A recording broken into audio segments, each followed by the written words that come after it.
What do you do when the person you love most in the world is also the person you're most afraid of? Dominga Romano asked herself that question every single day. She was a Spanish teacher, 55 years old, living with her 26-year-old son who'd just been diagnosed with schizophrenia. She loved him, but her friends said she seemed scared. On December 28th, she stopped answering her phone. The next day, police found her body wrapped up in her own home. And her son? He had a story ready. In every home, behind every closed door, there's a story waiting to be uncovered. Welcome to Dark Whispers, where we dive deep into the hidden truths of domestic crime and the relationships that turn deadly. If you're drawn to real stories, powerful insights, and the shadows most people avoid, you're in the right place. Subscribe now and step into the whispers they never wanted you to hear. Dominga Romano wasn't just a teacher at Lawrence High School in Massachusetts. She was the kind of educator who actually cared, the type who'd stay after class to help a student struggling with verb conjugations, the one who made you feel like you mattered, even when everything else in your life was falling apart. Her coworkers described her as having a beautiful heart. Students loved her. She showed up every day with warmth and patience, ready to pour into young people who needed guidance. But when Dominga went home, she carried a weight nobody at that school fully understood. Anthony Nunez Romano, her son, 26 years old, still living at home with his mother. Now look, there's nothing wrong with living with your parents in your 20s. The economy is tough. Rent is ridiculous. But Anthony wasn't just living there because he couldn't afford his own place. He was living there because he needed support.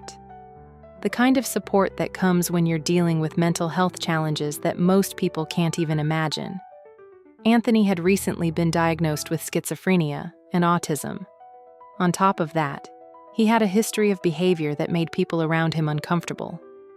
Family members would later say he'd been struggling for years, acting out in ways that worried everyone who knew him. And Dominga? She was caught in the middle. A mother who loved her son unconditionally, but a woman who, according to her closest friends, seemed afraid of him. Let me tell you something. That's an impossible position to be in. You want to protect your child. You want to believe they'll get better. But at the same time, you're living in fear inside your own home. You're walking on eggshells, trying not to set them off, hoping today won't be the day something goes horribly wrong. That was Dominga's reality. December 28th started like any other day. Dominga was texting back and forth with her close friend. Nothing unusual. Nothing that raised any red flags. Then, at 8 a.m., the messages stopped. Now, for some people, going silent for a few hours wouldn't mean much. But Dominga wasn't that person. She was reliable, consistent, the type who always responded, always checked in. If she said she'd text you back, she texted you back. So when her friend didn't hear from her for hours, something felt off. The friend tried calling. No answer. Sent more texts. Nothing. Hours turned into a full day. Still no word from Dominga. By December 29th, the friend was panicking. This wasn't like her. Not at all. So she did what any concerned friend would do. She called the police and asked them to do a welfare check. Officers arrived at the home Dominga shared with Anthony. It was a quiet neighborhood, the kind of place where people keep to themselves but notice when something's wrong. When the officers knocked on the door, Anthony answered. He was calm, cooperative even, not frantic, not crying, just calm. "She's upstairs," he told them. But then he said something that made the officers look at each other. "I want you to see her before visitors enter." Now, think about that for a second. That's not what you say when your mom is sick or sleeping. That's not what you say when she's had an accident and you're waiting for help. That's what you say when you know exactly what's waiting upstairs, and you want to control how it's discovered. The officers didn't waste time. They headed up the stairs, and what they found? It was worse than anyone expected. Dominga Romano's body was in her bedroom, wrapped in paper towels and a comforter. Not just covered, wrapped. Like someone had tried to contain the scene, to hide what had happened. The officers immediately knew this was no accident. They came back downstairs and started asking Anthony questions, and that's when he gave them his story. He said a bullet had come through the window and hit his mother in the back. A stray bullet. Random violence. Wrong place. Wrong time. But here's the thing. The officers looked around that room. No shattered glass. No hole in the wall. No evidence of any bullet coming from outside. Just a dead woman, a calm son, and a story that didn't add up. Let's talk about what actually happened in that house. Because once the officers started processing the scene, Anthony's story about a stray bullet fell apart faster than wet tissue paper. First of all, Dominga had been shot in the back, but there was no evidence of forced entry, no signs of a break-in, no indication that anyone from outside had been in that home. The windows were intact, the doors were locked from the inside, and when investigators examined Dominga's body more closely, they found something that made Anthony's story impossible. The wound pattern, the angle of entry, the way she was positioned. None of it matched a random bullet coming through a window. This was close range, personal, the kind of shooting that happens when someone is standing right there with you. Then there was the gun. Officers found a firearm in the home, an illegal firearm. And not just illegal because Anthony, with his history, shouldn't have had one. The serial number had been scratched off, defaced. That's not something that happens by accident. That's something you do when you don't want a gun traced back to you. So now we've got a dead mother, a son with an illegal weapon, and a story that makes absolutely no sense. But here's where it gets even more heartbreaking. The medical examiner determined that Dominga had been dead for approximately 24 hours before her body was discovered. That means she died around the same time her messages stopped, 8 a.m. on December 28th. Anthony had been in that house with his mother's body for an entire day, walking around, breathing, eating, sleeping, all while Dominga lay upstairs, wrapped in paper towels and a comforter. When officers asked him about the timeline, he couldn't give them straight answers. His story kept shifting. First, it was a stray bullet. Then he wasn't sure when it happened. Then he couldn't explain why he didn't call 911 immediately. Moving on to what investigators pieced together from interviews with family and friends. And this is where the picture gets clearer, and so much sadder. People close to Dominga said she'd been terrified. Not just worried, not just concerned, terrified of her own son. One family member told police that Dominga had confided in them about Anthony's behavior. He'd been acting erratically. His mental health had been deteriorating. The schizophrenia diagnosis was recent, but the signs had been there for a while. Paranoia, aggression, unpredictable mood swings. Dominga had tried to get him help. She'd taken him to appointments. She'd tried to make sure he was on medication. But mental health treatment isn't a straight line. It's complicated. It's expensive. And sometimes, even when you do everything right, it's not enough. Another friend told investigators that Dominga had seemed on edge in the weeks leading up to her death. She wasn't sleeping well. She seemed distracted at work. When asked if everything was okay at home, she'd brush it off or change the subject. Because what was she supposed to say? I'm afraid my son might hurt me? That's not a conversation most mothers are ready to have out loud. Especially when you still love that person. Especially when you still believe they can get better. But love doesn't stop bullets. The investigation moved quickly once officers realized they were dealing with a homicide, not a random shooting. They secured the scene, collected evidence, and took Anthony into custody for questioning. At first, he stuck to his story about the stray bullet. But as detectives pressed him, asking about the lack of broken glass, the illegal gun, the 24-hour delay in reporting his mother's death, his answers became less and less coherent.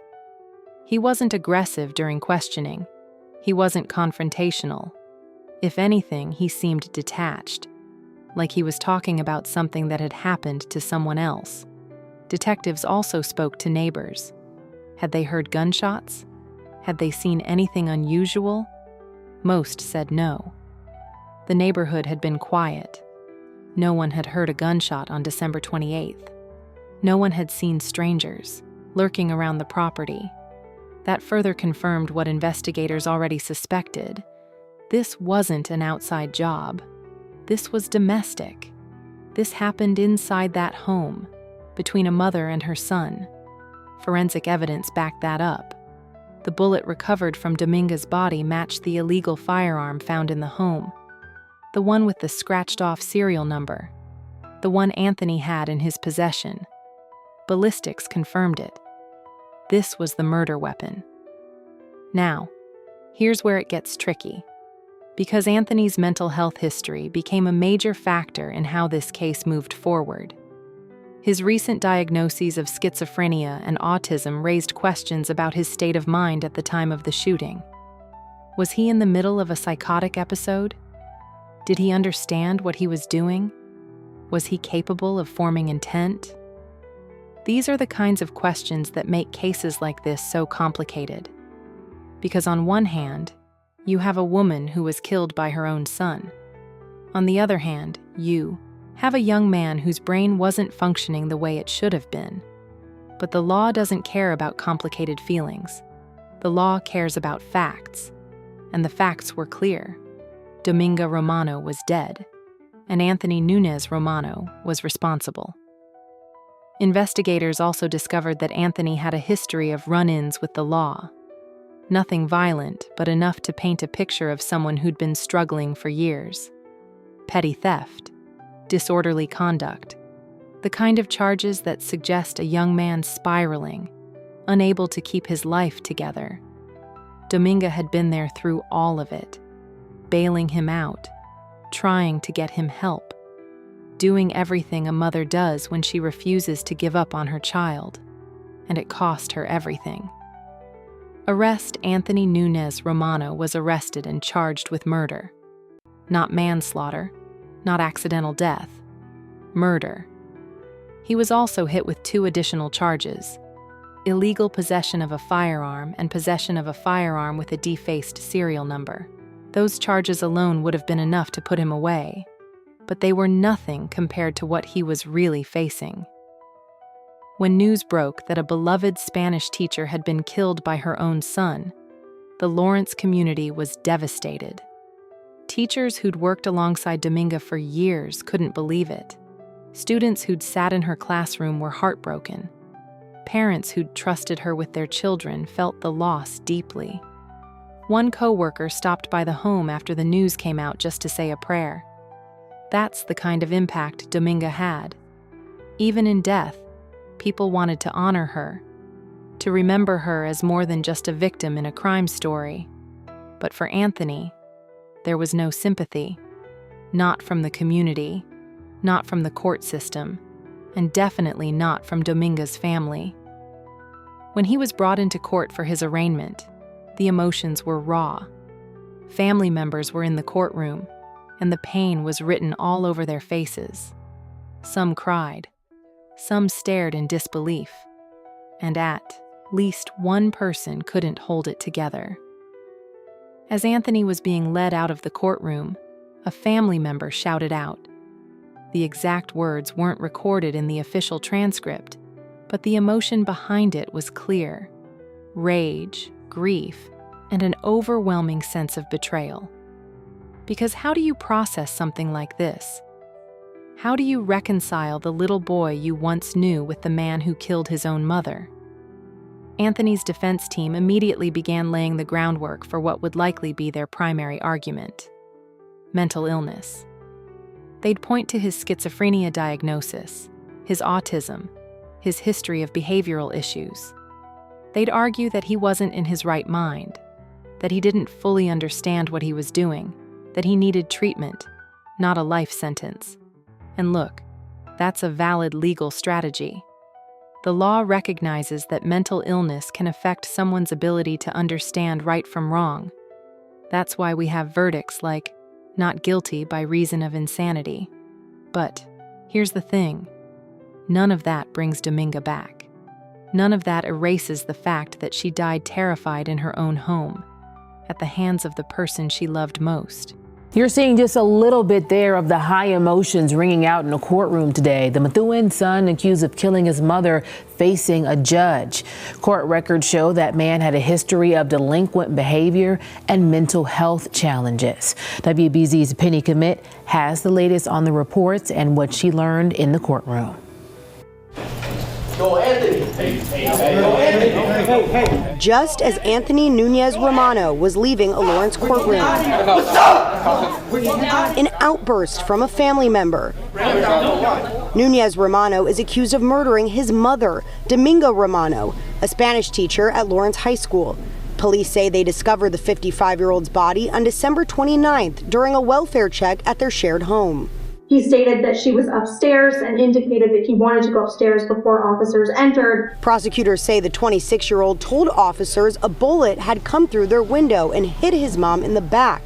Police then went upstairs to find Dominga's body wrapped in paper towels and a comforter. Officers say a close friend requested the original welfare check after communication with Dominga abruptly stopped at 8 a.m. the day before her body was found. Officers immediately observed signs consistent with rigor mortis. They noted that the abdomen area appeared to have some sort of bandaging applied to it, and she was pronounced deceased at that time. Go to life in jail, that's what I want. You go to life in jail. Dominga's family appeared devastated inside the courtroom.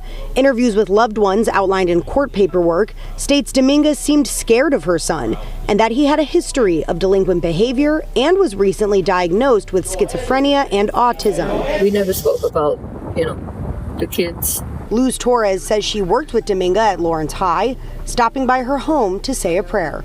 A good teacher, a humble lady, beautiful heart. Nunez Romano is also charged with illegal possession of a firearm, with an additional charge for the serial number being defaced. I was able to speak with the son of Dominga's friend who originally called in that welfare check.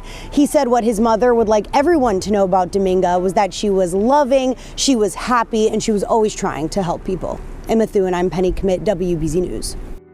The trial proceedings moved forward with Anthony held without bail.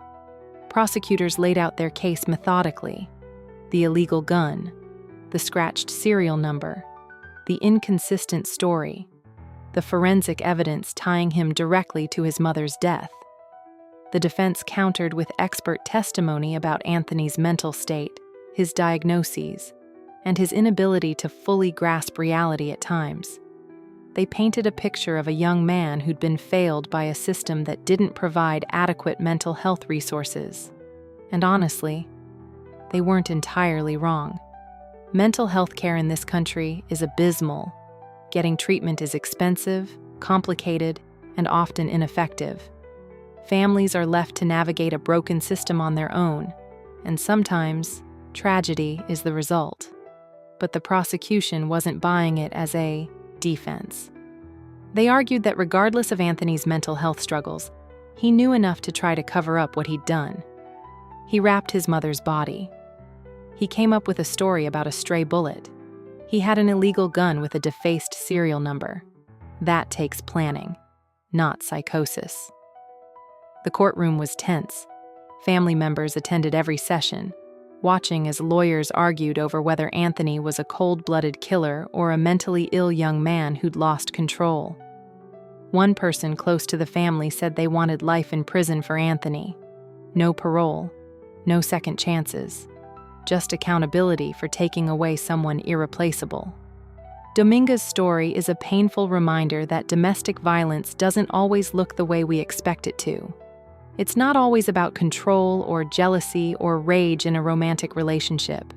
Sometimes it's about a mother who loves her child so much that she stays, even when every instinct tells her to run. It's about a system that fails families dealing with severe mental illness, leaving them to navigate impossible situations alone.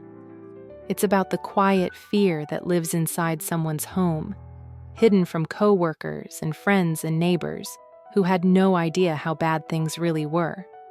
And it's about the fact that we, as a society, still don't know how to talk about mental health in a way that protects both the person suffering and the people around them. Dominga Romano deserved better. She deserved to feel safe in her own home. She deserved a system that could have helped her son before it was too late. She deserved to grow old, to retire from teaching, to live a life free from fear. Instead, she became another name in a long list of people killed by someone they loved. Her co-workers, her students, and her friends will remember her as a woman with a beautiful heart, but her family will remember her as a mother who loved her son until the very end, even when that love cost her everything. This has been Darkened Files.